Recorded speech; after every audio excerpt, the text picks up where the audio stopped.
as great as KDB is and has been for Man City, they're going to be looking to move him on soon. The same Arsenal club in yesterseasons or yesteryears may have crumbled completely and not got the 3 points.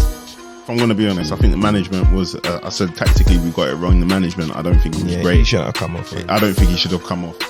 Obviously, they've got the signings in. I think it's just a matter of time before Pochettino gets his identity on the players. Hello, good morning, good afternoon, good evening, whatever time you're listening. Welcome to season 2 of Podcast Pundits. Fresh season, new Premier League regime in place, loads of fixtures in place. We're gonna bring you right up to date. So welcome to another instalment of season 2. If you've been listening before, if not, I'm Drayman. I'm an avid Man United fan. And before I get into it with the panel, let me just go through just the usual stuff where you can find us. You can find us on Spotify, Apple, Instagram, X, SoundCloud, YouTube, TikTok, podcast.pundits, podcast pundits _. It's great to be back, but let's quickly introduce everyone around the room. To my left. Yo, Del Estrada here, the man of many club faces. Back, baby. Back following all three teams? All 3 teams, City won, Arsenal won, Newcastle won. Yeah, 1, 2, 3, baby. It was a good weekend. Yeah, Treble. very good. So we're going to keep it. Well, we got to cut the crap, man. You need to pick a supporter, bruv. Don't tell me what to do. Bruv, we got people complaining that they don't want to listen to the podcast. Okay, good for them. Tell them to go and start their own podcast. That's why. Moving on from Del Estrada to his left. Yeah, man. It's your boy Strives, your boy Striver, Arsenal fan. Yeah, man. I'm excited for season 2 of Podcast Pundits. Man, this was quite monumental just for the fact that we've made it this far. For sure. Yeah, man. So yeah, looking forward. Last season, Arsenal was on the ascendancy, and I'm just looking forward to seeing how we capitalise this season. And I think I was quite humble last season. This season, I've arrived, and you guys are going to know about it. That's fair. You've got reason to, I suppose. You got the players, you got the personnel, And the Charity Shield. and the charity shield. Let's not forget about that. Yeah, and players want to come to our club. Always. We'll see if there's any more activity. There's at least a few more days to go with that. And finally, but not least, It's your boy Joe Nomadic, #1 Liverpool supporter through thick and thin. All throughout the embarrassment. Out here looking like a embarrassed wife that's been cheated on loads of times, having to protect my name and protect the dignity of my club. But we're here. I was going to say it must be crazy. We won't go into it too much, but like what's been going on with this transfer thing, it's been a bit of a whirlwind for you guys. What was actually crazy is that hashtag Drew to all with Dalit Chamlets. So I don't know where my head is at right now, innit? So yeah, excited for season 2, man. Let's fucking have it. Yeah, let's go straight into it. It was the Friday night kickoff. Burnley were hosting Man City, 3-0 to City, obviously. Haaland double, which helped the visitors begin their Premier League title defence. But if I put it to you, Della, were City still kind of in gear 1? Because obviously I know we said that, for the Charity Shield or Community Shield, I should say, that we really didn't think that, they got going, and we all know that they've lost that before and then they've gone on to win things. So, but even watching that game, I almost felt like it was like they're still in that phase where they're trying to warm up. Yeah, I think they are, especially based on the fact that they didn't have that many pre-season games. I think the Community Shield was probably their 3rd game or 4th game in pre-season. So this is literally their 4th game or whatever you want to call it. So they are still going through the gears, and this is nothing new to what City do. They just start off slow. But the thing is, they can afford to start off slow because apart from Arsenal, I don't see anyone else that can capitalise on this. So yeah, they can do it.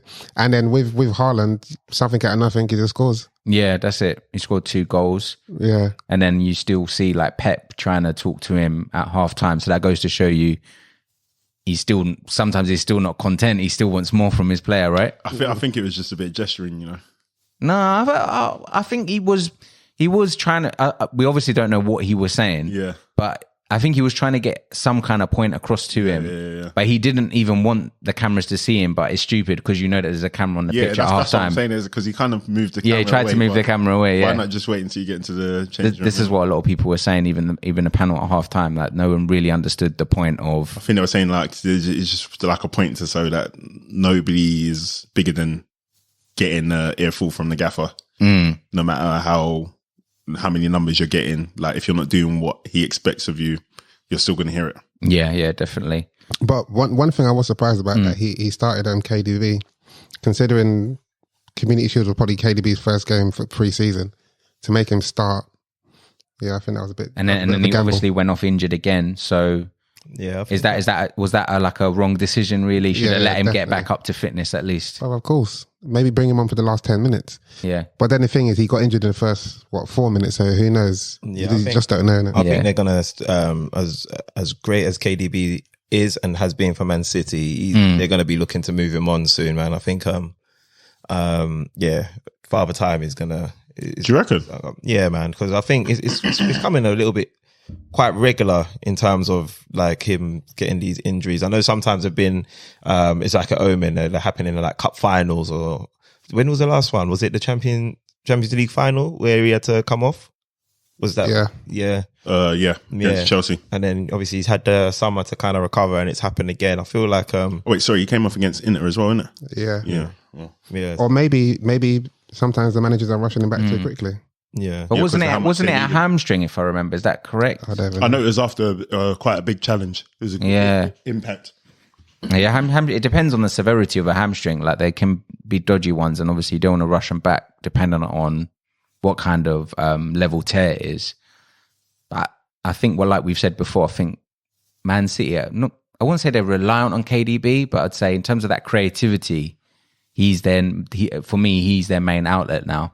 He is, but he doesn't have to be. When you've got a team full of Foden, Grealish, Silva, you don't have to rely on KDB. He's a game changer, but you can build a team that doesn't rely on magic. Yeah, but those guys can provide magic. Foden can provide magic. Yeah, Foden was class. You could just see the half spaces that he was picking up throughout the game and just showing angles at all times. And you can just see the frustration when he was picking up good spaces and Julian Alvarez wasn't finding him straight away. So I liked him. I think Della's always talked about playing Foden in the centre, and you can just see his availability on the ball, always wanting the ball, kind of like. So that's a potential where they've left a hole, a Gundogan-sized hole. That's something where Foden can easily step in and fill. I'm not too sure about Alvarez.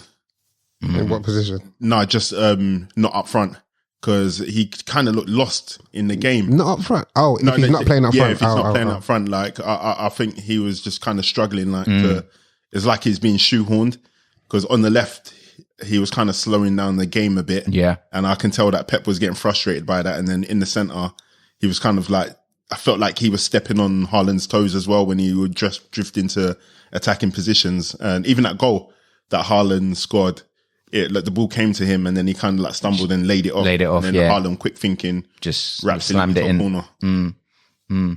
Another thing I saw to pick up on Della is Rico Lewis as well. I thought he did an all right job, but maybe I've not seen enough of him. But what did you think? See, the thing is here, I like him, but I don't have any hype around him. I think he's a decent player, but again, I think he's a player that works for Pep. Can he play that role in another team? I don't know. I don't think he's there yet, but he's a young player, good player. But that's about it, to be honest. You just keep doing what he's doing, and then he'll get the games, right? Yeah, but the mere fact that he can play left back, right back, he shows he's got the quality and the potential to grow into like a very good player. But that's about it.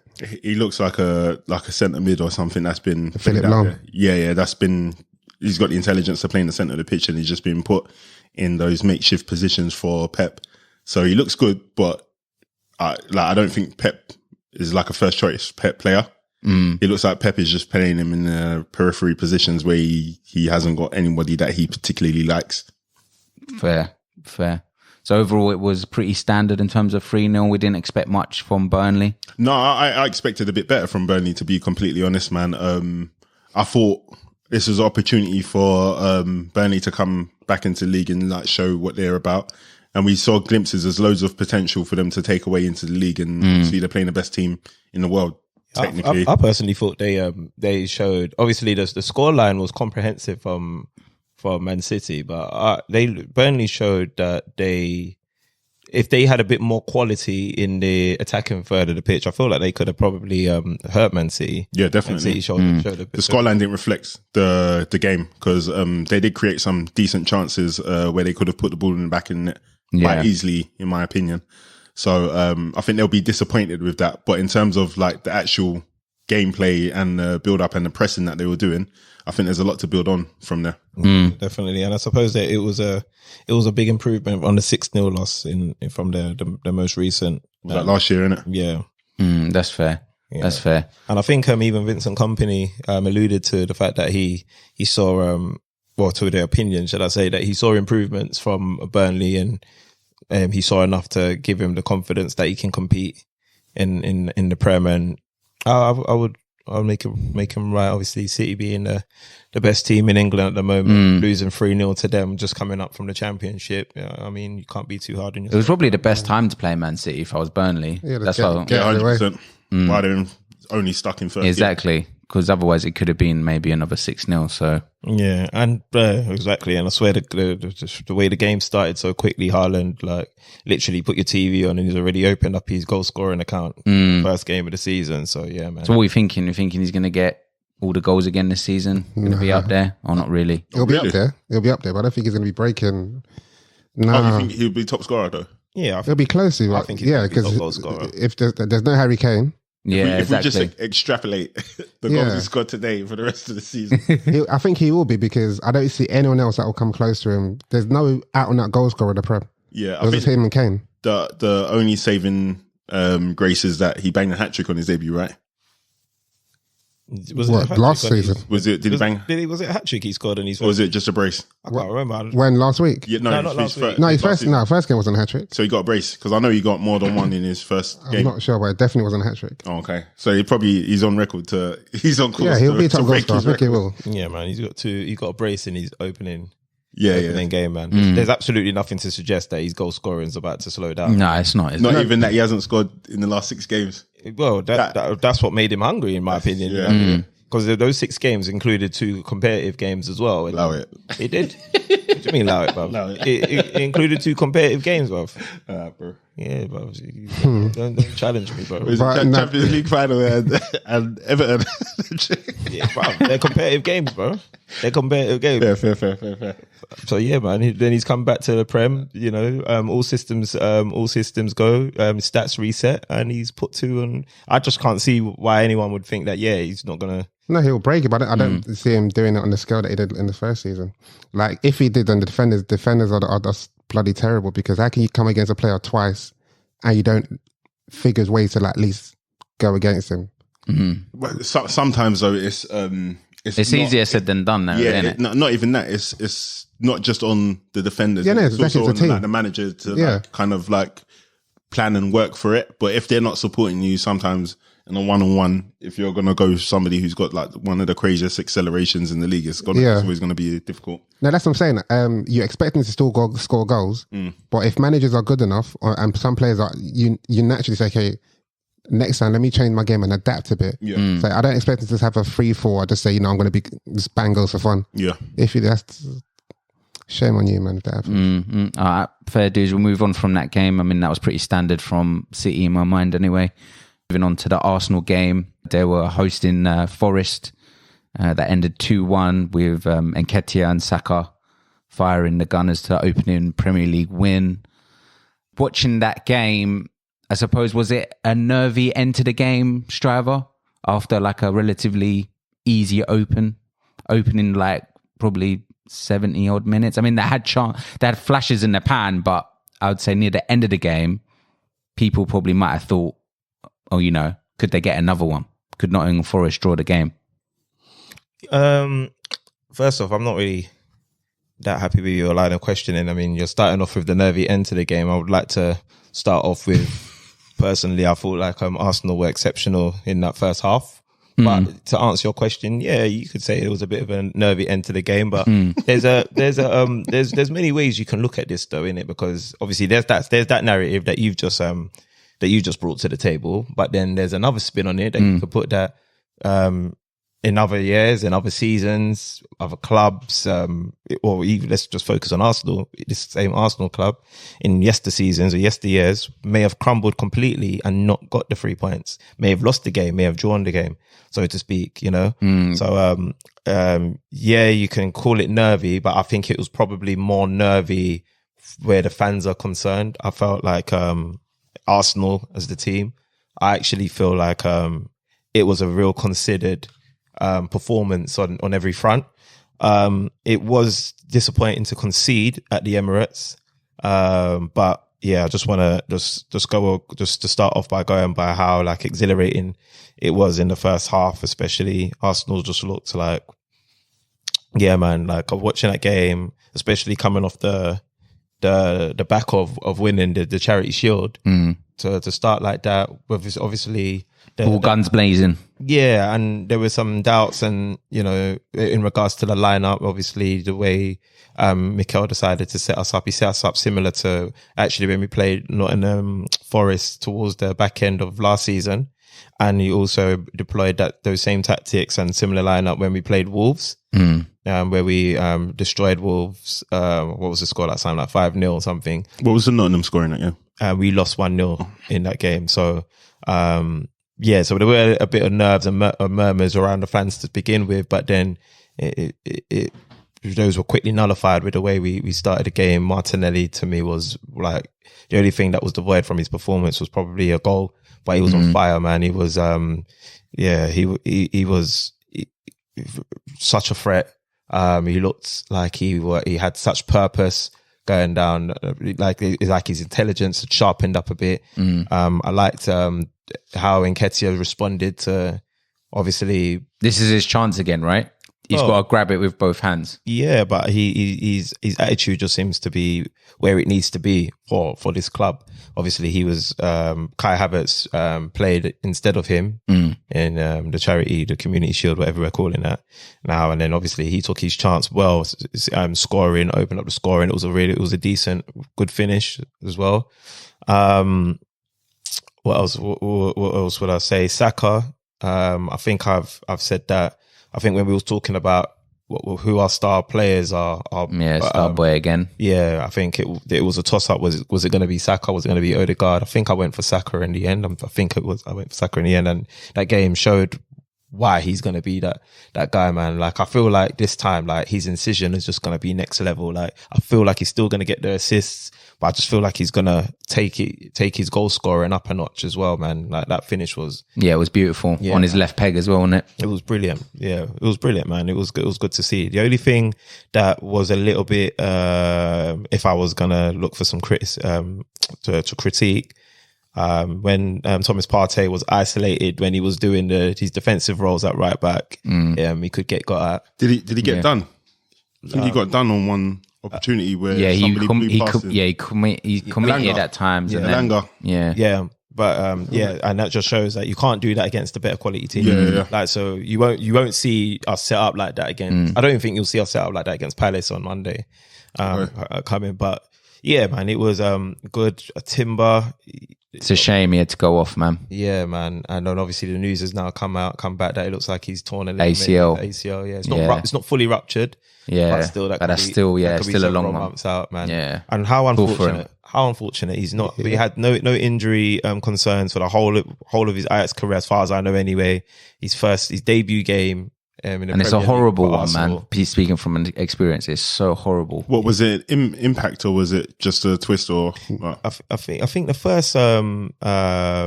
first challenge, he looked like he got up and he was walking it off. He looked all right, and then I think it was like moments later where we had to.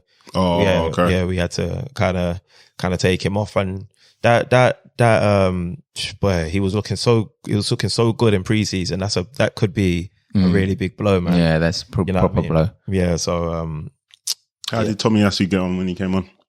Tomiyasu is brilliant out of possession. I think defensively, I think he's quite good. I think where Tomiyasu we start to see a little bit of the gap or the drop off is when we're building up and his link up, because obviously the way Arsenal like to play progressive football and what have you. Now that's where we sometimes suffer with Tomiyasu. I don't think I'm not somebody that is disparaging of Tomiyasu at all. Like I think he can do a job. Like I think he can fit in. But the concern for me is also his injury record as of late hasn't been that encouraging. So it's like, are we another injury away from going back to Rob Holding? Yeah, you know what I mean. So it's just a little bit. It's concerning. And then obviously you got Zinni, who again his injury record isn't he due back now though? Yeah, but his injury record is that flattering. So it's just man, it's just it's a bit unfortunate, but I took positives from it. Obviously conceding not so much. Like you said, you called it nervy ended, but I kind of feel that we withstood the pressure and controlled the majority of the game before we conceded. I think that's we're gonna learn a lot more. But the one thing I would say, when there was that nervy time, I don't know why I kept realizing, but I don't know why Havertz was. I can understand why he would do it, but sometimes I felt like he was trying to slow down the game a little bit. But it was almost like you were attacking, like you could score the next goal to just finish it, and almost I'll be shouting at the screen like, "What? Why is he not passing it quicker?" Yeah, I don't know. He seemed like he wanted to. I've seen some people complain that he slowed the game down a little bit, but you look at it two ways. I mean, slowing down the game sometimes is necessary. Yeah, exactly. Sometimes it's that composure, and slowing down the game is necessary to let the rest of your team kind of catch up and whatnot. And it's also it kind of reduces the chances of like being turned back over, so to speak. Could have been instructed to do it as well. Yeah, potentially. So. Yeah. Are you worried about any of the chances? I think there was one chance where they should have scored in the first half. Yeah, where he got what's his name again? Brandon Johnson. Brendan Johnson. Brendan Johnson. Sorry. Yeah, he was through on goal, and then he skied it. Terrible finish, man. But I think there was a bit of confusion between, is it Gabriel and Timber? No, Gabriel wasn't playing.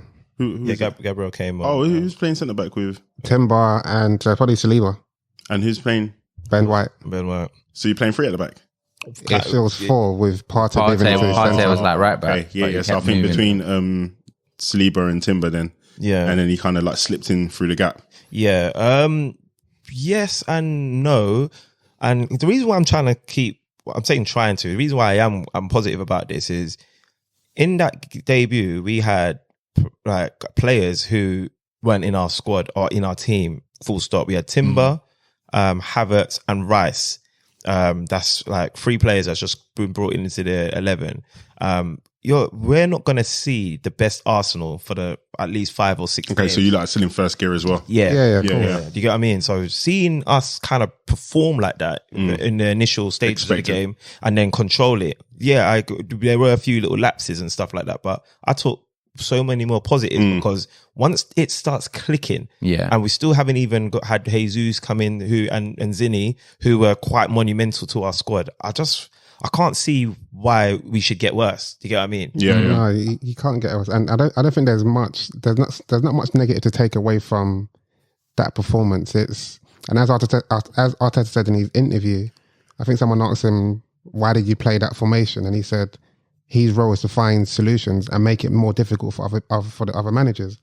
So for you to try that formation and it works well. Yeah, it works well, and literally control the game as well. Control the game, and that last goal, I looked and I was like, where can you put the blame? It's difficult. It was sometimes you just have to look at goals and say, you know what, hands up. Hands up. You know what I'm saying? Because Partey got beaten, but Rice covered, but you can tell he got tired towards the end, so he couldn't make up.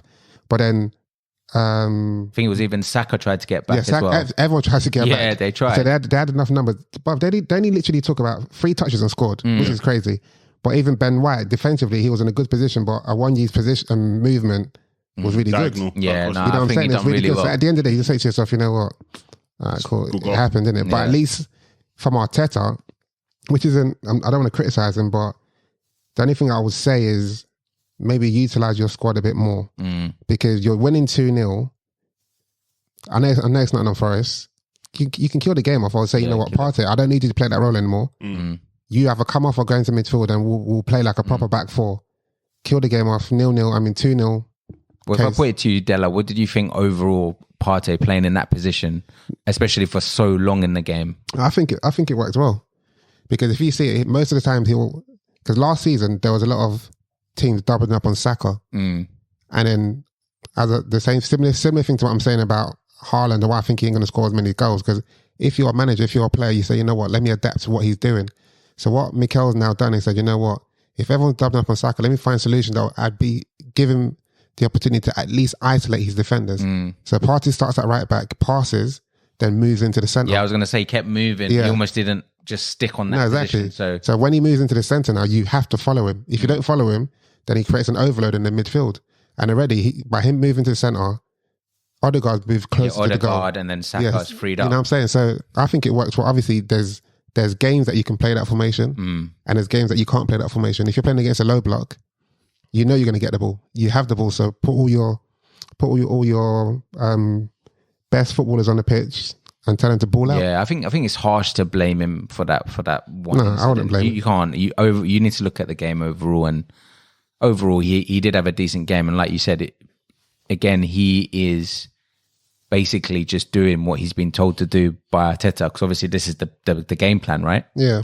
So I think my only issue is that Cooper didn't start off earlier with Awoniyi on the pitch. Even Elanga, I was going to say. Yeah. So I think obviously Brennan Johnson is like a fast guy or whatever. Well, I don't know why they just kept one outlet on the pitch.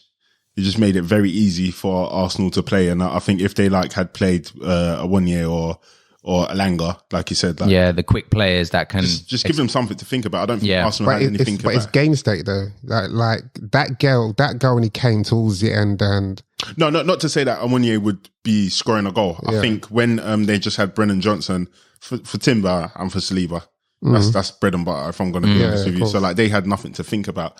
But if you put in another variable like instead of Johnson. No, not or together with Johnson. I think they should have had two outlets. But again, that does create so much space for Arsenal. Maybe not. But then, sometimes when even right now we're watching this Wolves game, they've got two outlets. They've got Pedro Neto and they've got this new Brazilian guy, Gomez or something, João Gomez or whatever. But they've got two players running down both flanks, and it's giving Man United something to think about. Not to say that Man United play the same style as Arsenal, but sometimes it's just the uncertainty of when the ball gets hoofed long, or when they do, or when Nottingham Forest are able to hold the ball for 5 seconds and string together a couple passes. Now Arsenal are thinking defensively. When you don't have to think defensively, then you can just go all out on attack, and that's exactly what happened in the game. I don't know if I didn't actually see the stat, but I heard someone say Nottingham Forest they either didn't make passes in Arsenal's half, or they didn't make consecutive passes in Arsenal's half, something like that. So I think Arsenal were literally on their necks. Yeah, they were constantly chasing them down, which is big up Matt Turner though. His distribution was quite decent for between the sticks. I kind of think that Matt Turner set up Arsenal on that Saka goal. I thought his dive was a bit waste, man. Nah, that goal you couldn't say that. Yeah, you couldn't. Nobody could say do you know what? My only issue is that he started diving too late. If you watch the goal, he kind of shifted to the right, and then the ball was a long way on its way. Bro, that's just a great goal. That's just a great goal. That's just what I'm saying. That's exactly. But I don't think he scores that goal past Liverpool. I was going to say before wrapping up the Arsenal game, what's going on in terms of the goalkeeping situation? You know what? It's a bit baffling. For me, even for Brentford to be saying if you do get their keeper, you'll be getting him on loan, which no, it makes sense. So basically, but they have to, because also because of the money as well, man. Yeah. So what? Yeah. Initially, I thought it was for Arsenal to be spending 30-40 million on a goalkeeper. I thought that you don't need to do that, especially when you got your number one. Yeah. But when you look at the structure of the deal, it's actually a very good deal because Brentford have already bought their goalkeeper already. Yeah. Who looked good as well, by the way. I've never watched him. Rayo is already leaving, so Arsenal said, okay, well, we'll take you on loan. 4 million, whatever. 3 million. 3 million. and he signed an extension to his contract. So when he comes back, if Arsenal don't even have an obligation. Oh, they don't? No. Oh, okay, that makes sense. So they don't have an obligation. ball's in your court. So it's literally just a loan for 4 mil. How does that make sense for Brentford? No, So so basically, I think what's happened. they've extended his contract. Yeah, but why does that? I think they're happy to let him go now. Yeah, they've done us a favor. Yeah, yeah. Basically, I think we've got a good relationship. They've done themselves a favor as well because they have a goalkeeper that's wants to leave, and they've already replaced him with another goalkeeper. Yeah, but so why would it make sense to not just get rid of him? Because who's buying a goalkeeper? No, but I'm saying if Arsenal want him, they can take him. Yeah, that's what I'm saying. I think they've done us a solid there because At least put an obligation, innit? Because ultimately, we was going to buy him Yeah. for 27 plus add-ons and 3 mil. Yeah. So instead, how we've done it this time, so that to navigate ourselves around financial fair play, and give us the opportunity, if necessary, to buy another player, we paid a loan fee of 3 mil. And then we have the option to buy him for 27 mil. So we've just literally done it in reverse. I can only assume it's just Edu or whoever is at the top negotiating. No, I get that. But in regards, you're looking at it from Brentford's point of view. Why? What's the benefit for them? Because obviously they've got an asset on their hands. Yeah. And he's just signed an extension. But I think so he signed an extension, so he doesn't. Cause otherwise, next year he leaves for free. Yeah. So he hasn't gone on loan, and then he comes back and he can leave for free. So he's gone. They've extended his contract. So therefore, if he doesn't do well, I mean, if Arsenal don't sign him, he still maintains his value. Not really, because he's going to be worth less. Because because if he doesn't perform at Arsenal, he's not. No, I think he'll play games, but that's even big. You don't lose your value over like a year if he's not good. If he doesn't, because like Ramsdale, it's a proper competition between the two of them. They'll get game times. And let's say he doesn't rise to the occasion. Like obviously his value could go up, but it could also go down. So like, but rather than sell him that like a guaranteed fixed value at this thingy, maybe nobody's going to come in for him. But I do think for him, he's probably thinking if he held out a bit, maybe he may have gone to Chelsea or maybe Real Madrid. Yeah. Who knows? Yeah, and he's been the Spain keeper. He's got a couple caps for Spain, so he's ahead of DDG in the Spain pecking. He's definitely ahead of Sanchez. And I think he's ahead of Kepa as well. Yeah, but I think the Spanish goalkeeper is someone that plays in Spain. Yeah. Fair play. So it seems, in theory, it seems like everyone's kind of happy then. Yeah, it's a win-win. Right? It's a win-win. Okay, cool. Moving on from that game, we'll move on to the big one that was on the Sunday. It was Chelsea-Liverpool. Ended all square 1-1. Pochettino's side fought back to draw his first Premier League game in charge. Joey, from watching that game, was it a game that you were going into confidently, being like Chelsea, obviously buying up the whole transfer window the way they are, and like Poch taking over, so they're a bit of an unknown entity at the moment because we don't know whether they're going to, gel as they are, whether if Poch can use his magic. But overall, what would you say in terms of the scoreline? Was you happy, or watching the game, do you think that Liverpool could have gone on to win it? I wasn't happy with the result, to be fair. I think like going into the game, that should have been a game where we somehow figured out how to take all 3 points. I was disappointed with the point, to be completely honest, but I'm mostly now looking back on it, I'm mostly disappointed for the fact that I think we didn't approach the game well tactically. I think obviously we're kind of like, we've got our hands tied behind our backs by having to play McAllister in that position, and it did cause us a few issues. But I think in the actual in-game management, where we saw how Chelsea were playing, I don't think Jurgen Klopp did anything to adjust to it, and we ended up being punished by that goal, which wasn't a great goal. It was poorly defended set piece. So I'm disappointed in the manner of the loss, but with the actual result, if I look at it like properly, it's a draw away at Chelsea. Because you said the manner of the loss. Sorry. It feels like a loss to him, probably. Yeah, definitely. It feels like a loss. But if I look at the manner, the actual result, the fact is that we've gone to Stamford Bridge and we've gotten a point. And no matter what situation they're in, that's not easy for them. Yeah, because exactly, being with like the manager they have now, they're probably going to come out a lot more structured. But because of that, that's why I thought we should be taking all 3 points. Like, they've got a whole new team that hasn't had a chance to gel together. They've got a new manager that hasn't had long enough for him to input his personality on the team. So I feel like obviously you're coming with Liverpool, who's obviously got a couple new players, but this manager's been there for a long time. You should know what the challenge is. You should know that at the end of the day, Chelsea have these resources, and this is what they're going to be like on the day. Like Chelsea didn't show us anything new. Yeah. You don't think so? No, I don't think so. I saw obviously Enzo had a great game. Enzo did have a brilliant game. And I saw like they doubled up on the right hand side on Andy Robertson, but if Raheem Sterling usually plays on the left, he's playing on the right. Like, what's going to happen in here? We're either going to double up with Chilwell, or he's going to double up with Reece James, innit? Yeah. So I was disappointed because we knew they were going to play 5 at the back or with wing backs, and we didn't do anything for that.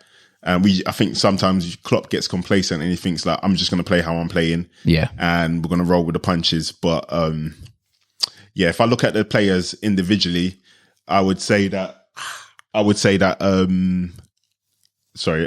has just missed a sitter. Yeah. And, was it a good Onana save? I didn't even see. I think it hit the post. Yeah, they've just missed a sitter. But anyway, back to the important stuff. I think some of the players I was expecting to turn up weren't able to perform. Someone like Gakpo, I needed him to carry the ball. He didn't carry the ball. He did play all right, but is Gakpo a midfielder? I don't think he's a midfielder. I just don't see him. I can see him in the front three. No. So you know how Wijnaldum used to get the ball and just drive with it. Yeah, that's what I think. That's what he's put in the 8 role to do. But he's not a midfielder, bro. Like he plays along the front three, the forward line, innit? And again, we're just shoehorning players in because we're not there. We're not where we need to be, man. So again, I needed him to do that, and he didn't do that. And especially when Conor Gallagher was playing in there and was the deepest of the 3 midfielders. Yeah, and he wasn't great. So that's why I felt a bit disappointed. And we saw like as soon as Harvey Elliott came on, and Ben Doak came on, and Nunes came on, and they were running at people. That's when you just like Harvey Elliott was having a good time on the pitch, man. So. Yeah, I think tactically we got it wrong, man. What did you take out of the game in terms of from your new signing, Szoboszlai and McAllister signings, I should say? Could they have got better like grip of the game? Could they have better influence in that game, or do you think it will just like with anything, it will just take time, just like again, a bedding period? Just like the Arsenal and the Man City game, like it's the start of the season, man. We had a tough game. Out of all the top 6 teams, I think we had the toughest game. Us in Chelsea had the toughest game, man. Yeah. So. You wouldn't have thought that at first, though. No, I did think that because remember the last 5 or 6 games against Chelsea has been 1-1, 0-0. Yeah. So like, but no, just because of obviously the team seemed like Chelsea's kind of refreshed the team, let a few guys go, brought a few players in. I just didn't really know what to expect. I've always thought that Chelsea were going to be like decent defensively, attack wise. I didn't really have any concerns, but I always did wonder like how their midfield would fare. Oh, really? Yeah, that was my thing. And funny enough, I always thought to myself, I'm not going to really worry about Chelsea unless they reinforce the midfield, which obviously we know that they're making some ways to do, which I'm guessing we'll touch on later. But so I kind of expected like Liverpool to. I thought it would be a decent game, but I expected Liverpool to win that game. And obviously, in the first 20 or so minutes, it looked like it was going to be. It looked like it was going to be, I wouldn't say a routine, but it looked like it was going to be the performance that I expected from Liverpool. I think you guys were slighted by fatigue, to be honest, because we could see that there's a bit of lack in sharpness. Why you got tired for? Look how dead teams you played in pre-season. No, not that. I think it's just in general, just like last season, this season, the players have looked. What, you're still tired from? What's that season? Mentally fatigued. You're unprecedented. You're still tired. You're still tired, bro. Definitely mentally fatigued as well, bro. Yeah, like, we had a shit season last season, man. And you guys were doing so well for like 20 or so minutes. I had a little bet on as well, and I knew there was something going on behind this. There was a reason for these remarks. No, my one was just shot on target. I just needed a shot on target from Nicholas Jackson and one for Salah. Evens. Tidy bet. Yeah. It looked like it came in when Salah's goal came for him, but he was fractionally offside, and then that was a shame. And then Salah eventually didn't get another shot on target. Bro. Yeah. What I was going to ask Joe, what was your thinking about that, taking Salah off? Like for me in a big game, why take him off? I was definitely questioning it, to be fair, But I think it was more frustration. And again, if I'm going to be honest, I think the management was, I said tactically we got it wrong. The management, I don't think it was great. He shouldn't have come off, man. I don't think he should have come off, man.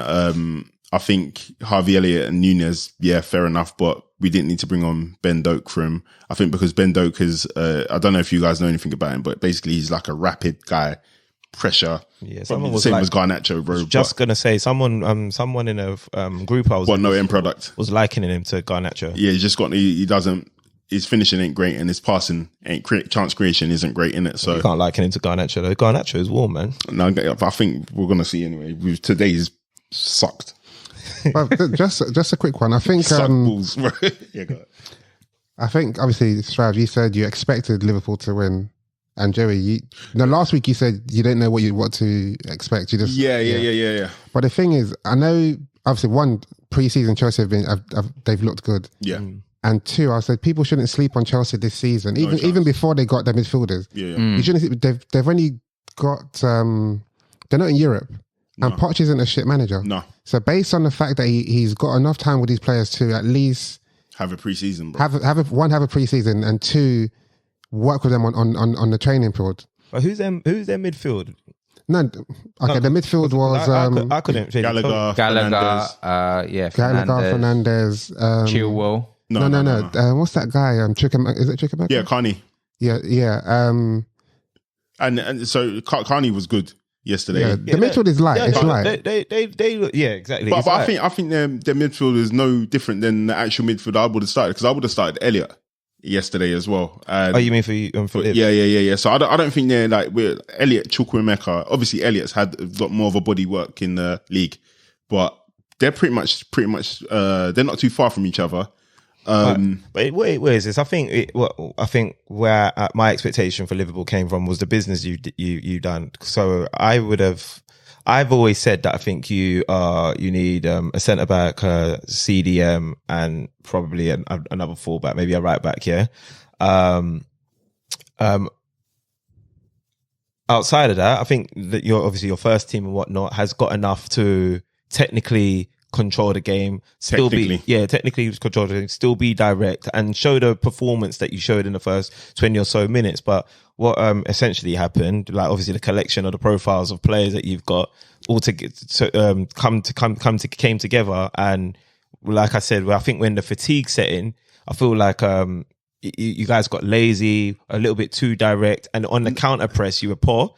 And obviously I think where Chelsea looked a lot more impressive do you know than what I was, expected though? them to be. The game wasn't actually, we didn't lose, but the game wasn't lost in the middle. The game was lost on the flanks with Reece James and Raheem Sterling. So because Chelsea kept on skewing the game to that right side of the pitch, McAllister's not a DM, so he can't hold his position and go and cover for Robertson and still kind of have the defensive awareness to know what's happening behind his shoulder.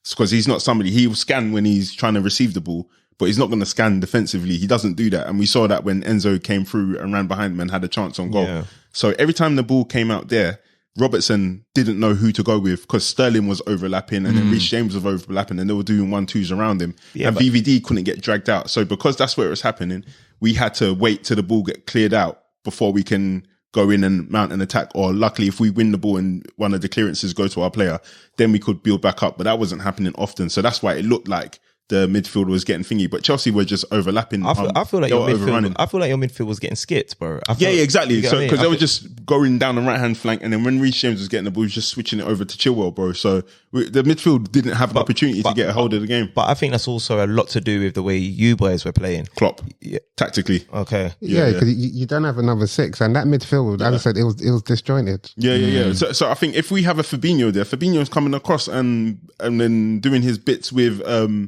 Reece James and Raheem Sterling and working with VVD and working with Robertson, but we didn't have that. And McAllister, he's not even a talker, bro. So like, there's not going to be that communication. So I think like playing him there, and but I think both teams basically played 2 6s that are not 6s and did inshallah. Let's hope for the best and see what happens. And then Chelsea won on the day. But let me ask you a question. So, do you feel like you can rely on VVD, Trent and Salah, because those are going to be your key players? Those are your You know, I think yesterday VVD was I think he had a great game yesterday. I think again the goal we conceded, Konate switched off, and it's a bit harsh because it was a set piece that came back in, but he was just literally a split second off and stepping up. So I think we can rely on VVD. He's got a captain, so it's a big challenge for him to rise up to. He has to rise up to it or fail. Whatever's going to happen happens. But I think VVD can be relied upon. I think Salah showed nothing but reliability throughout his Liverpool career. I think Trent was essentially playing in a similar role to Partey, where he has to come inside, but he has to come back outside. I don't think we have mastered that system at all. No. And I think Klopp has. That's why I'm a bit disappointed. It's not Klopp's formation. It's not Klopp's and he's formation. trying something that's not him. Exactly, but he sees the benefits in it in terms of overloading the midfield and building up. But I don't think he's quite grasped the defensive side of that box and getting that person out there quickly. And if that person can't get over there quickly, does the defense have the ability to communicate and get Konate across and get VVD across and get Robertson across, and then maybe Diaz tucks in or the number 6 tucks in? We don't have that. So unfortunately, it's not there. We've not worked on it enough, but I think we've worked on it in an attacking sense. I was going to put it to everyone in the group, bar for Chelsea, bar Enzo. Do we think anyone else had a great game for them? I mean, Enzo stood out. Reece James had a good game. Yeah. Sterling had a good game. Colwell, I think he grew into the game. He was on ice at the beginning of the game. I think he put the fright into him, Salah. And Jackson, he played well. He did all right. Yeah, I enjoyed his performance. Yeah, Jackson was a bit, was a nuisance, man. He just. Yeah. Do you think he's going to be one of those unearthed gems? Maybe. Yeah. So I think the chances he had, I expected him to tuck one of them away, and I wanted to see a bit more composure. So I am worried if he's going to be a finisher, or if he's going to be a person that gets into great positions but doesn't put the ball in the back of the net. I remember there was one towards the latter part of the second half. Was Mudryk involved in it? When they when it looked like they was about to go around the keeper. Mudryk had that chance. Yeah, and then that was the exact same chance he had in his debut against Liverpool as well. But there was one chance where I think Sterling ran around Gakpo. Gakpo tried to hench him, but he got around him and he got the ball to Nicholas Jackson front post and then he kicked it over. Yeah. So that's where I felt I needed to see a bit of composure. And even the one in the second half where he was through on goal from a set piece, that was another thing that was pissing me off. We were having set pieces and corners, and then like literally within 2 seconds, Chelsea would be through on goal because they would just be hoofing the ball up. And then Jackson had a chance like that in the second half and ran in, but Alisson dealt with it. I did need to see maybe a cut inside or like something else, but Alisson so what are we saying? Are Chelsea 1 or 2 players away from doing something great? I don't think it's players. I think obviously they've got the signings in. I think it's just a matter of time before Pochettino gets his identity on the players. Yeah, man. I think Poch is a good enough manager to do so as well. Well, talk to me, boys. Chelsea get away with spending a lot of money, but they don't necessarily get the same pressure, let's say, an Arsenal will get if we spent money, or if Liverpool was to spend that kind of money, or if Manchester United. I think we all get a lot of backlash. Kind of money. How comes Chelsea always seem to go under the radar with it? Like, so for instance, I know exactly why. Context is important. Obviously, Poch's first season, but he's still done well with Sunderland, Tottenham, PSG. Okay, but he's a renowned manager, so to speak. Yeah. So why are we not getting from the media? Chelsea have to win the Prem, or Chelsea have to win a trophy, or Chelsea have to finish top 4. I get the impression that if Chelsea get a calm top 6, top 5, we'd be like, all right, cool. Now you've laid the foundations to really excel next season. Do you guys feel the same as that, or do you kind of? I know what you mean. The media are not highlighting it as much as the other teams. With the media, definitely with the media. But even I think with the Mandem, I know the answers because there's not that many Chelsea fans local to hold accountable, bro. So there's like, even here there's 2 Arsenal fans, 1 Liverpool, 1 United fans, but like there's rarely, between me and like all of us, how many Chelsea fans do you know? Yeah, true. Well, I know one lifelong, and I know a couple fake Chelsea fans who came in after the money. Who's a lifelong? My boy Jimmy. Oh, Jimmy. Yeah, Jimmy, Alper. Oh yeah. Like Kyle. Those men are real Chelsea fans. And but the rest of them, they all came in after the money. What about Karma that's featured on the podcast? You're not putting him down as a real Chelsea fan. No. Yeah, obviously, Karma. He's a football fan first, bro, man. If anything, bro. Yeah, personally, I think if you look at it from a footballing point of view or perspective, just because someone spends 200 million, for instance, doesn't mean that qualifies them to go and win something. You know, it's the nature of what the market is like nowadays. So even when our people say, "Oh, Arsenal have now spent X, Y, they should go and win the league," no, it doesn't mean they should go and win. They should do better. Yeah. No, but there's a difference between Arsenal spending 100. No, I'm just using it as an example. But why is there a difference? With Chelsea's one, it's the nature of the players that they've been signing. Yeah, they spent so much, but who have they signed that you think, you know what, you should now go on and win something straight away? All of the players are pretty young. It's just the market demands that you spend this much in the window. So I think despite the same lenience and that you're giving Chelsea, no one. No, this is me. I'm not a fickle fan, so I understand why fickle fans say what they're saying. But I'm even saying even the fickle fans aren't saying it about Chelsea. That's what I'm saying. I think maybe because as Jerry's saying is that there's not that many Chelsea fans to banter with. My issue is that obviously they've spent on players, but I think they're overspending unnecessarily, and they're buying players like, how much did they spend on Badiashile? And then they put him on an 8-year contract. He's injured, and then they brought on Alex Disasi. Yeah, he's starting. They bought Dennis Zakaria out already. They bought Fofana. Where is he? Out already. He's injured, no? He's injured. He's injured. No. They've sold him. Yeah, he's gone out of the the club. Gone on loan. Gone out of the club. Yeah, bro. He played in the FA Cup against. Was it Arsenal he played against? Well, Fofana's out the door. He's out, bro. Really? But he's got an ACL though, right? No, I don't know about that. The striker, he's gone on loan. Yeah. Like, so. Oh no, we talking about the defender or the striker? The striker. Oh, okay. No, the striker's been on loan. Yeah, the striker's I gone, think bro. we were talking about. I think we were thinking about the defender. Oh no. The defender's still there, but he's out. He's out. He's definitely got an ACL. Yeah. The defender's ACL'd. Trevor Chalobah's he was in the stands yesterday. So like they're getting players in, but they what Chelsea do. They've done it for England. Like, I don't know. Like, so my problem is that these players are coming and they're not, like, statistically they're not going to make it impact. Let me put it like, okay, so Mudryk, obviously Caicedo now, Enzo, yeah. Sterling, Silva, Jackson. Was Jackson expensive? No, Jackson was 30, but it's still no. Yeah, but I'm just saying they've spent like a fair bit. Like they've not spent like huge on each player, but I think they spent more than enough. Yeah. Don't get me wrong. In my mind, like if Chelsea can, because I think the other teams have also strengthened, and I think the fluidity and the continuity. Thanks, guys. Continuity. Yeah. With some of the other clubs is going to give them an advantage over the likes of people like Chelsea or whatnot. I think if Chelsea finish top 6, fair enough. But at the same time, I can also hear an argument where it would be an abomination if they don't at least I think get a top 4 because of what they've and plus they've only got they're not in Europe. Yeah, I think they have to. If you don't get Champions League, that's after the amount of minimum that you've put in. It has to be. But the thing is, they've brought in since last season. If they get the 2 new players in the signings coming up, it will be 21 players they've brought in. Yeah, but they didn't have to do that. But I think going back to Strava's point, why is no one saying?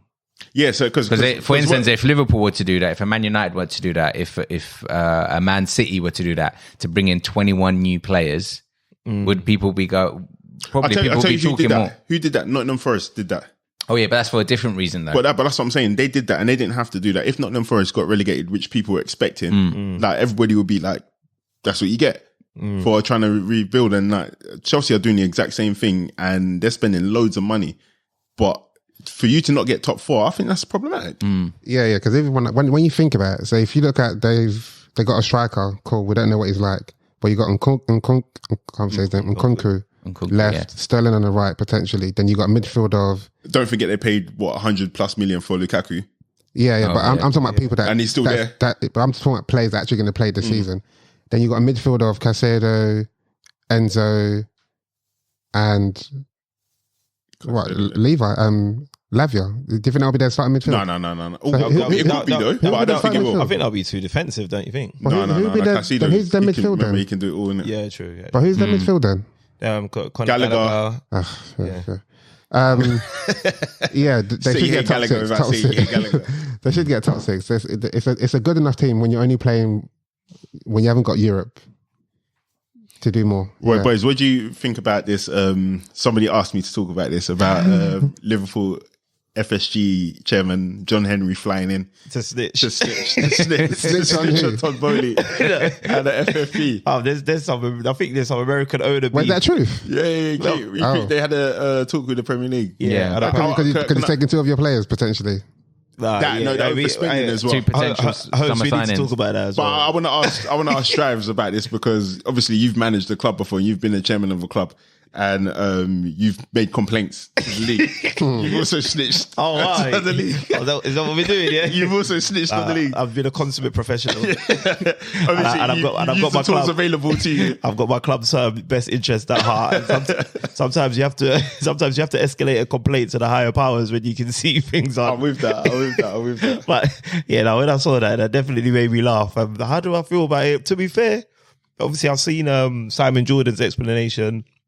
I've seen him explain how Chelsea are getting away with it, but 800 million or whatever they've spent, you have to be violating financial fair play somehow. I think I'm okay with it though. Like if there's a loophole, you're saying. If there's a loophole, bro, and that's the rules, and you lot aren't smart enough to exploit it. But is it after the first round of complaints, they reduced that loophole from 8-year contract to 5-year contract. Yeah. So how come they just put Thingy on an 8? Who got put on an 8? Caicedo's on the shackle, bro. He's not on an 8. He can't. He's on an 8, bro. Apparently, he's on an 8. That's why I was going to say I don't understand these things are coming into play. He's on an 8. Whatever they've decided has not come into play. Because my understanding was that you can't have more than a 5-year. I thought that was like modern day slavery if you have more than a 5-year contract under the Bosman ruling. Well, look. So hold on a second. So Caicedo is on an 8-year contract, bro. So he declined Liverpool. But he's probably getting that money, innit? Yeah. But what? What was Liverpool going to offer? Wherever Liverpool gave him so I don't think it was the money. I think it was. Why would you not go to Liverpool? No. I don't think it's the money. I don't think it's money, bro. So what do you think it is then? I think it's the money and his personal preference, isn't it? I don't think he bought into Klopp's vision, bro. And I think he had already a good person in terms of Chelsea. Yeah. So I think. Should we cover this in the transfer section? No, it's fine. We can segue on anyway. We've covered all our games. What he's done, you know, when you had a job offer, and you know, I can get money elsewhere. Yeah. So he's a good person in terms of Chelsea. Yeah, and then he's gone to Liverpool and say, listen, what are you man saying? Because can you match this or give me higher? And they're like, definitely made Liverpool think that he is intent on joining. Of course. As I have done many times before. And when Klopp said no, it gave him the ick.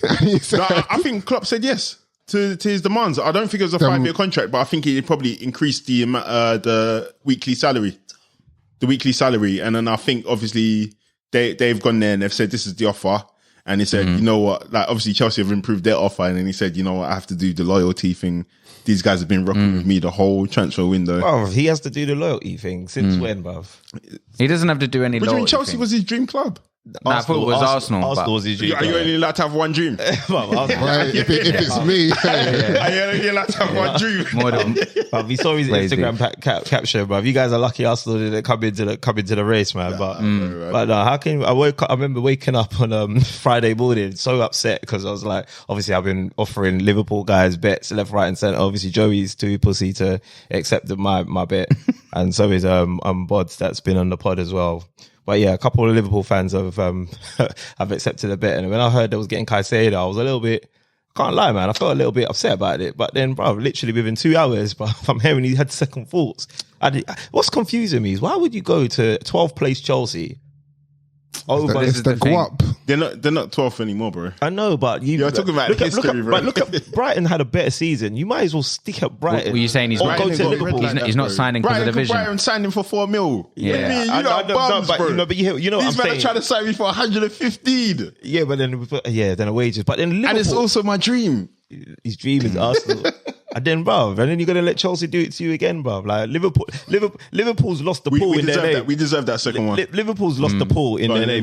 What's the punchline? He's like, what's the punchline? What, we just liver? You're just liver now, innit? But Liverpool, because I don't know where the pool's But the gone. thing is, how far have we come to say that Caicedo is now the British record fee holder from I don't think it's nothing to do with the game now. It's man. nothing to do with ability, bro. It's a combination of inflation and two clubs' demand for that position that they have a hole. Dre, man, have you been paying attention to the socials? Because you've been coming under attack. No, I have been. I've been trying to. I'll get Calm on here, and then we can thrush it out for sure. Okay, what, you're gonna invite him to the podcast? Yeah, 100%. Like 100%. like a Simon Jordan versus Eddie Hearn. Yeah, we can do that. We can do that. I need to watch that. Yeah, we can sort that out. But in my mind, it's like I won't go into depth into it, but Because I would say people that are accusing you of having an agenda. You seem to be quite it's not complimentary. an agenda, bro. But what I would say is that Chelsea has set precedent with when they went and got Enzo. So in my mind, because of Caicedo now, they can see what Chelsea are willing to pay in terms of money for players. So it's even inflated his price even higher. We understand the market for players at the moment is higher than usual.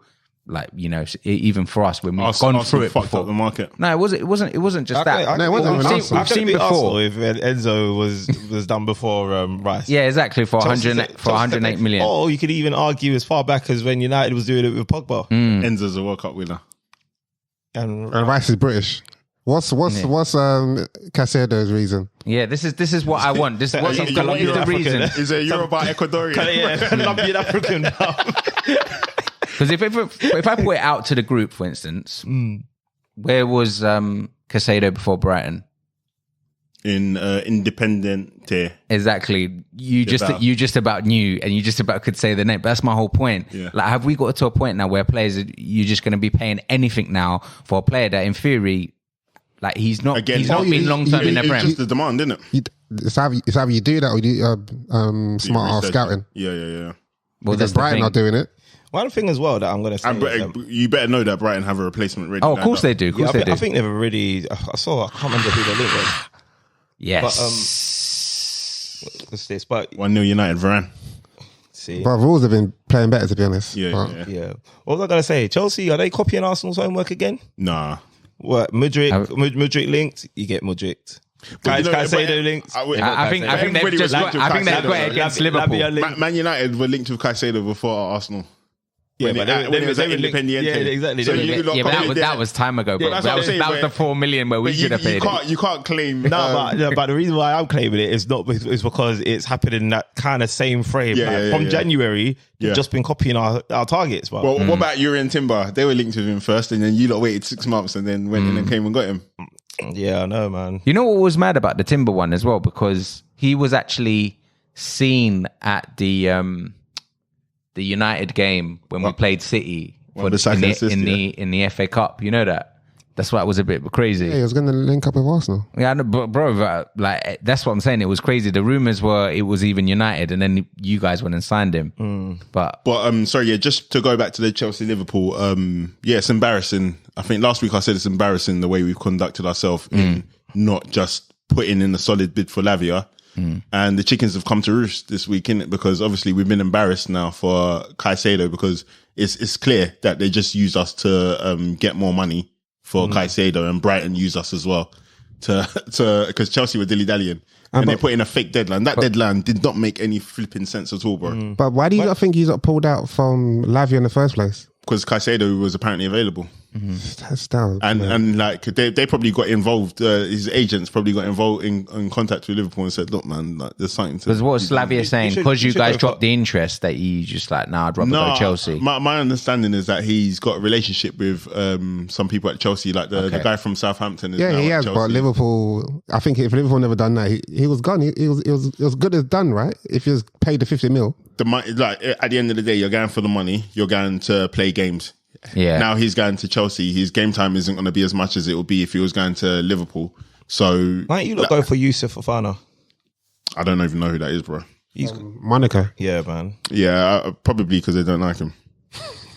that would be my only rebuttal. God. But I think Liverpool have embarrassed themselves, man. Like, they've not conducted themselves well, and I can honestly say, as Della has said many times, the way we've moved has been questionable since Michael Edwards left.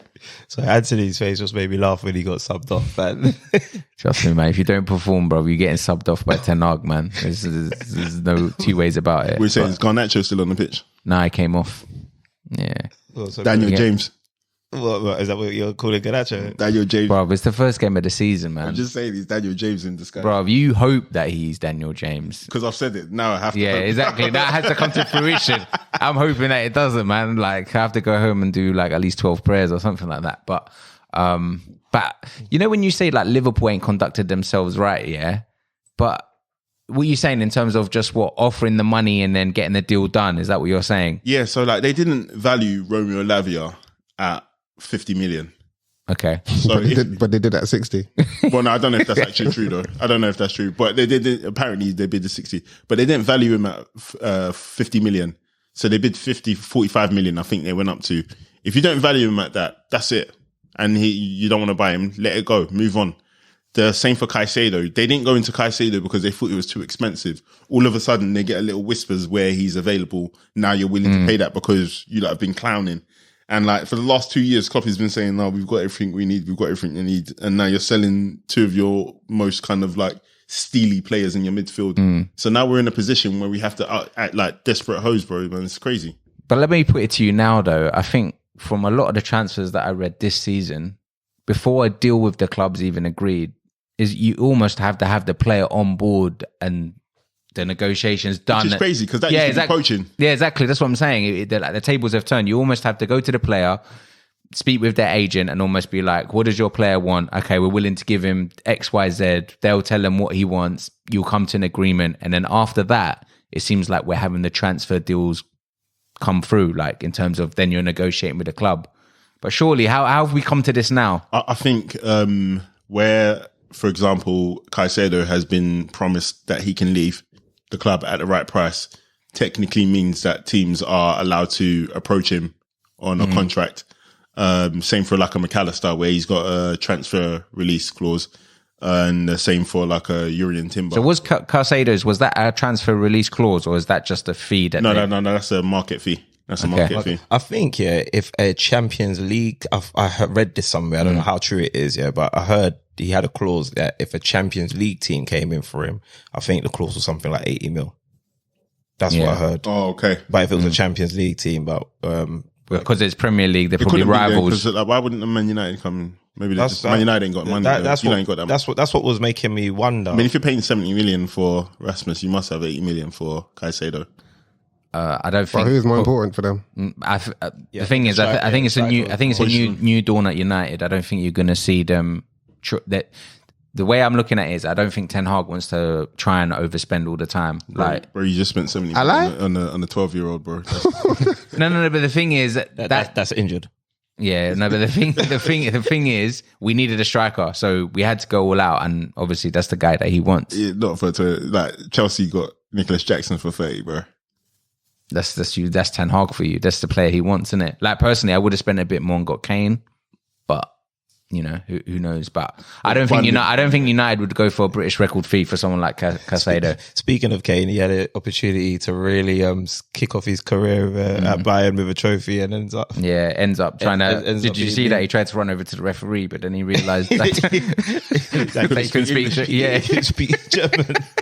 They were saying this morning anyway. Like, don't worry.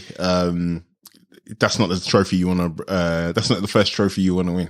That's what I'm saying. This is like English media always came. Shut up, man. Move, that guy would take anything that's given to him. That would have been that would have been the crowning banter moment, for any rival fan at Spurs fans, for sure. And then you've got obviously Neymar going into the Saudi League. Yeah, man, make your money, man. Yeah. And what's that now? That's it's his name now. Mbappe's now done a U-turn now. Yeah, now he wants to stay at PSG. Mbappe always wanted to. He said that they've spoken with the club and the club I guarantee you, he hasn't said anything to PSG.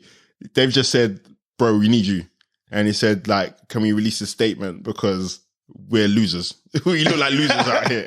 And then PSG have saved some face, bro. So what you're saying that you think that he always was happy to stay up here? He Bro, said he that. said that. He said, I'm staying here. Like, they tried to get rid of him. They tried to sell him. He said, I'm not going anywhere. No, but he was going to go the year after. But now he's prepared to. No, if he hasn't signed a new contract, he's going next season. He's going next season. Oh, is he Nothing still... has changed, bro. Oh, nothing's changed. has changed. Nah, nothing's changed. Oh, I thought he was going to... No, they said they've got an agreement. Yeah, they just said they've talked it over and they brought him back into the squad. So he's not put no pen to paper? Nothing. Oh, so he's still going Real Madrid? Bro, Yeah, basically. He's still a free man next summer.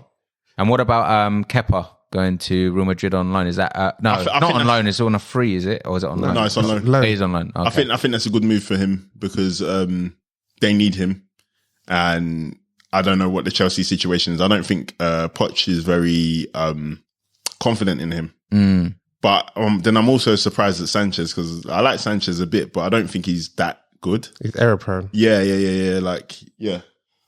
I'm surprised De Gea hasn't got a club yet. I'm not surprised. I'm not surprised, bro. Really? I'm not surprised, bro. I expected him to go Saudi, and I think that's where he's going to end up in Saudi. Because, like if we look at football, bro, like why wouldn't Real Madrid take him though for free? He can't kick the ball, bro. Can't kick a ball. Like if he's free, why wouldn't they take him, bro? Yeah, it's a bit of a weird one. What about Bayern? Is Bayern linked with any new kills? They've got a keeper. They need a keeper as well, innit? I'm not sure. They were linked. They let Thingy go, Jan Sommer. I know they tried to get Raya as well, but I don't know who else they've been linked to. Yeah, so maybe. And I know Thingy's just had surgery as well. Okay, Neuer. Yeah, so what's that? The only game that hasn't been covered is the United game, currently winning 1-0. Currently winning 1-0. Tottenham and Brentford. But what, you consider them a top? Yeah, man. Yeah. I think that was a good game. A top team though, like we're covering mid-table team now. Tottenham are still top 8 in Heritage, isn't it? Okay, cool. Top 6 Heritage club. But it's important. Like life without Kane, isn't it? So was that as 2-2, right? That was the draw, wasn't it? 2-2. They looked stinky. Tottenham. They looked stinky without Harry Kane, but they were adjusting. And I think Postecoglou looks like he'll be a decent enough manager. I think there's a lot of stuff he needs to sort out. Bissouma started growing into the game and we started seeing a bit of the old Bissouma coming back. That was good to see. Tottenham started looking rubbish after their centre-back came off. What's the Argentinian guy? Romero. Yeah, he had a... Wait, was he concussed? Head clash. He wasn't even concussed, but they made him come off. But he had a head clash, and then Sanchez had to come on, and Sanchez was looking dead, bro. They can't wait to get rid of him, man. Yeah, it just accentuates the need to for CB. Yeah, because Eric Dyer's, he's not part of the squad anymore. I don't think they're looking to get rid of everybody. Ben Davies as well, man. But Oliver Skips looked all right. Yeah, James Maddison looked clean. Yeah, James Maddison. What's that? 2 assists did he get, or was it just the one? I know he got the free kick, and no, it's just the one. Just the one. Great buy for them though. It was technically 2. Oh, what? He had the last touch before. Oh, before he got the fantasy. He got this. Oh, Emerson Royale. Did you see in your fantasy? Yeah. So Maddison was good. Son got subbed off, man. So I didn't expect to see that, to be fair, but yeah, he was just looking a bit like the responsibility might be a bit too much for him. Might be too much, maybe. Yeah, I'm not too sure about that one still. About him being the captain. He's the most senior in the team, I guess. Yeah, but sometimes doesn't mean you're the captain. Yeah. Just play your game. It's a bit of a disrespect though if you don't make it captain. Yeah. I think you should ask him, like. Yeah, obviously probably asks, but then how do you look if you turn down the but when you think captaincy? about it, yeah, that team is a bit washed anyway. Yeah, how do you look if you turn down the captaincy as well? You look very washed, bro. Yes, you have to take it. Speaking of fantasy, we've got a podcast Pundits fantasy football league, so we'll be posting the joining code up on our socials. Join in, try and compete with us, see if you can win. Can't lie to you, man. I'm winning it this league, so if you can beat me, well played to you. Joey, you're not getting involved? No, after you missed that first early kickoff deadline, it's just downhill from there, man. Yeah. Liverpool linked with Scott McTominay. No, that was fake. That was fake news. That made me cry. That made me cry. Before we wrap it up, though, I feel like we do need to mention that Newcastle had a good game against Aston Villa, who we would thought would come out quite strong, and it was a 5-1 drumming. Yeah. Before we wrap it up, Newcastle were good. There were so many like little things that I liked him. Even the Brighton game, Pedro, I love that guy. Oh yeah, he's doing well. Yeah, but Newcastle looked good. Sandro Tonali was good. Tonali was Isak was good.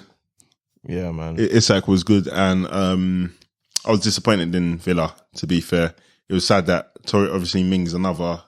Again, knee injury. ACL. I think he's out for 6 months minimum. Yeah. That was sad to see, but I was disappointed in Aston Villa. I think I needed a bit more from them structurally in the middle. It was kind of reminded me of how Liverpool were a bit non-existent or were skipped over in the middle for most of the game as well. Yeah, so for all the building that Aston Villa's done to their team, it did seem a bit of an anticlimax, isn't it? It did. But again, just like everyone else, man, these things are going to take a bit of time to gel together. I think that the defense is going to probably be a bit of a problem for them if they don't strengthen. I think, especially with Mings being out now.